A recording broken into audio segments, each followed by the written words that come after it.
নমস্কার, welcome to my channel foodie আকবং chronicles. সকলে নিশ্চয়ই আপনারা খুব ভালো আছেন। আজকের ব্লগটি না একটু স্পেশাল, তাই এটা না আমি দুটো পার্টে বানিয়েছি, কারণ এটা হলো আমাদের এই বছরের anniversary special blog. First part মানে আজকের ব্লগে অ্যানিভার্সারির দিনটা আমরা কি করে কাটিয়েছি সেটা নিয়ে দেখাবো, আর সেকেন্ড পার্টটা আমরা কোথায় ঘুরতে গেছিলাম সেটা নিয়ে। যাই হোক, অ্যানিভার্সারির দিন বেশ সারাদিন আমরা বাড়িতেই ল্যাদ খেয়ে কাটাচ্ছিলাম, কিন্তু ওই ফাইনালি সন্ধ্যের দিকে না ওই বেরু করতে ইচ্ছা হচ্ছিল, তাই বেরিয়ে যাই আমাদের দেগুরি ডাউনটাউনের দেগু লোটে মলে।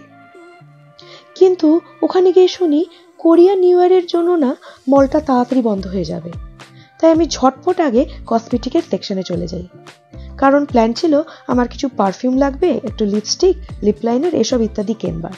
কিন্তু আমার না আবার পারফিউম কিনতে অনেক সময় লাগে, মানে আমি পারফিউমের ব্যাপারে না ভীষণ চুজি, তাই ভাবলাম কদিন পরই নয় পারফিউমটা কিনবো, তাই আগে চলে গেছি ডাইরেক্ট ম্যাকের সেকশনে।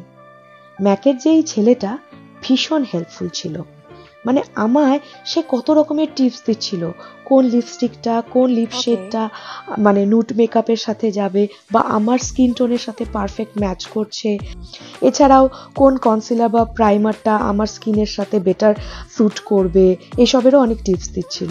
আর বলল নেক্সট টাইম আমি গিয়ে যাতে ওদের কন্ট্যুর, তারপর ওদের কনসিলার এসবের জিনিসগুলো আমি এক্সপ্লোর করি।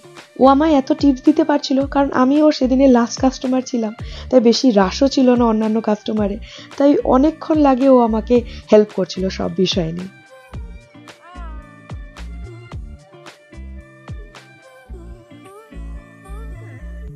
যাই হোক, ফাইনালি আমার সেদিনের লিপস্টিক, লিপ লাইনার, আইশ্যাডো ইত্যাদি কেনা হলো as my first anniversary gift for this ইয়ার। খাওয়ার তো ইচ্ছে ছিল এই লোটে মলেরই মানে আর কি একটা রেস্টুরেন্টে, কিন্তু যেহেতু মলটা বন্ধ হয়ে যাবে জলদি, তাই বেরিয়ে যেতে হলো। কিন্তু তাতে কি হয়েছে, দেগুর যে ডাউনটাউনের যে নাইট লাইফটা সেটা তো সবে শুরু তখন। মানে আমার ডাউনটাউন স্ট্রিটে হেঁটে বেড়াতে এত ভালো লাগে, মানে কি বলবো, সবসময় বেশ জমজমাট। এই যে এই ফেরিস হুইলটা দেখছেন, এটা আসলে স্পার্কল্যান্ডে আছে, মানে ওই আমাদের ছোটখাটো নিকো পার্ক টাইপের মধ্যে আর কি। যাই হোক, এবার ওই রাস্তাতেই ফার্স্টে আগে গেলাম ফুলের দোকানে আমার পছন্দের ফুল কিনতে। আমার না ওই লাল গোলাপ ব্যাপারটা ঠিক পছন্দ নয়, আমার না যে কোনো ওই প্যাস্টেল শেডের ফুলই খুব পছন্দ, আর এখানে অনেক রকমের প্যাস্টেল শেড এর ফুল পাওয়া যাচ্ছিল, তাই কোনটা নেব ঠিক করতে পারছিলাম না, কিন্তু ওই ফাইনালি ওই পাউডার পিঙ্কের ওই গোলাপটাই কিনে নিয়ে নিয়েছিলাম। যাই হোক, ফুল কেনবার পর এবার কেক কেনার পালা, তাই কেকের দোকান খুঁজছিলাম। আমাদের দুজনেরই না কম ক্রিমের কেক পছন্দ, তাই অনেক দোকান ঘুরে ফাইনালি কোরিয়ার ফেমাস একটা cafe shop Twosome place, ওখানে ফাইনালি ঢুকি। ওখানে আমাদের ফেভারিট নুড চকলেট স্ট্রবেরি কেকটা অর্ডার করি টেক আউটের জন্য। নিউড বলা মানে এতে কম ক্রিম থাকে, তাই এটাকে ওই নিউড বলে।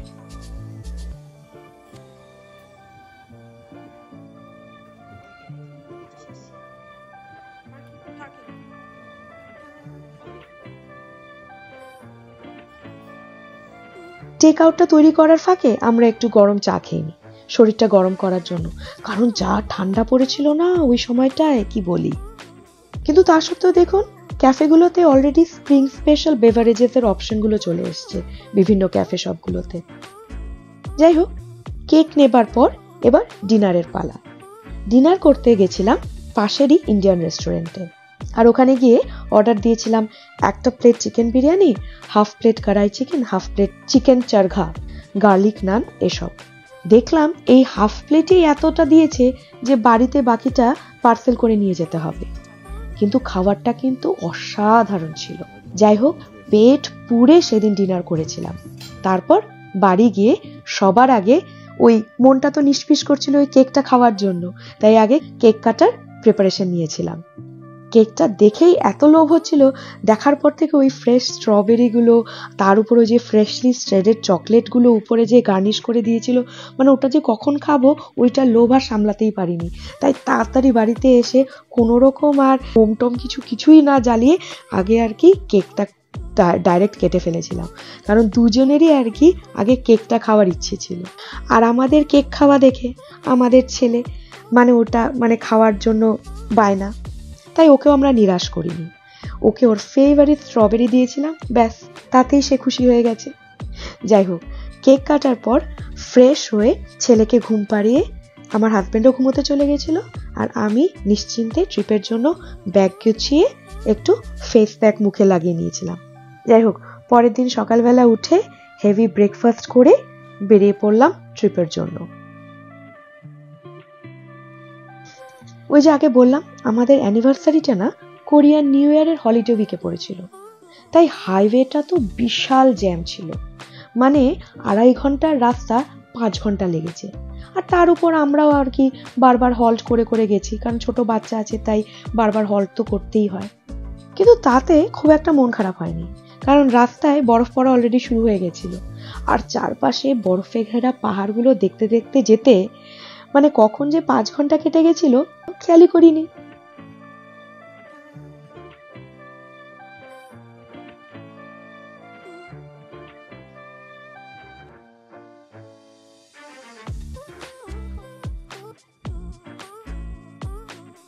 শুধু মাঝখানে লাঞ্চের জন্য পার্কিং এরিয়া একটু দাঁড়াই, তেলও ওই সময় একটু ভরিয়ে নিয়েছিলাম, আর একটু ফ্রেশও হয়ে নিয়েছিলাম, আর গরমাগরম রামেন অর্ডার করেছিলাম। বরফের দিনে গরম গরম ধোয়া ওঠা রামেনের স্যুপ খেতে কি যে ভালো লাগে, কি বলবো।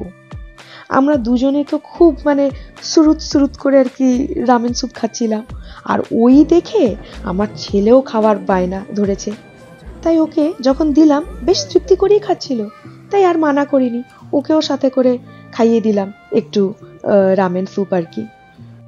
যাই হোক, পেট ভরে লাঞ্চ করে হোটেলের উদ্দেশ্যে আমরা রওনা দিলাম। দেজন যাওয়ার ওই রাস্তাতেই দেজন তথা কোরিয়ার one of the famous bridge, এই এক্সপ্রো ব্রিজ চোখে পড়ল। কি দারুণ না দেখতে! এই যে এই ব্রিজের এই দুটো আর্ক দেখছেন না, এটার আবার আছে। একটা হলো হারমনি, আরেকটা হলো ব্যালেন্সের।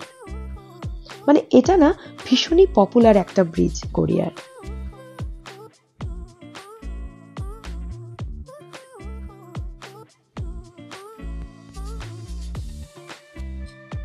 যাই হোক, ফাইনালি আমরা দেজনের লোটে সিটি হোটেলে পৌঁছেছিলাম।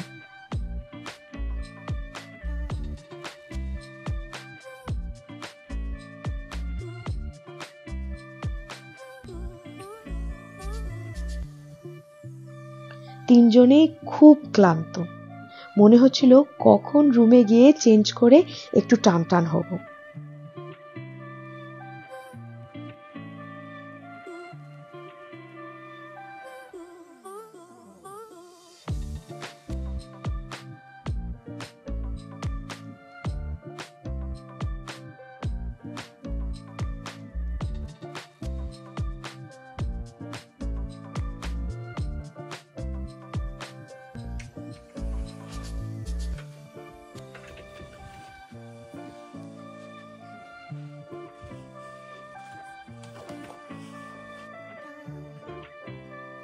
আর রুমটাও বেশ কোজি ছিল, আর তার থেকে বড় ব্যাপার হলো ভিউটা।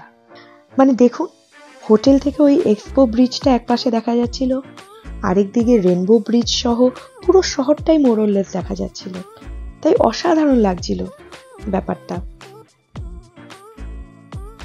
লাঞ্চটা আমরা বেশ হেভি করায় ডিনারটা একদমই লাইট করি। ম্যাকডি থেকে ওই বার্গারের মিল সেট কিনেছিলাম, এটা খেয়ে আমাদের দুজনের তো পেট একদম আইঠাই। আর ম্যাকডির যে ফ্রেঞ্চ ফ্রাইটা, ওটা আবার আমার ছেলের আর কি ওয়ান অফ দ্য ফেভারিট, তাই তিনি নিজে নিজেই সেটা খাওয়া স্টার্ট করে দিয়েছিলেন। যাই হোক, আজকের ব্লগটা এটুকুই থাক। আজকের ব্লগটা আপনাদের কেমন লাগলো আমায় কমেন্ট করে অবশ্যই জানাবেন। আর আমরা কোথায় ঘুরতে গেছিলাম সেটা দেখার জন্য আমার চ্যানেলটি অবশ্যই সাবস্ক্রাইব করে নেবেন যদি নতুন বন্ধু হন। আজ তাহলে আসি, অ্যানিভার্সারি স্পেশাল সেকেন্ড পার্টটা নিয়ে খুব তাড়াতাড়ি ফিরে আসবো। 안녕히 계세요.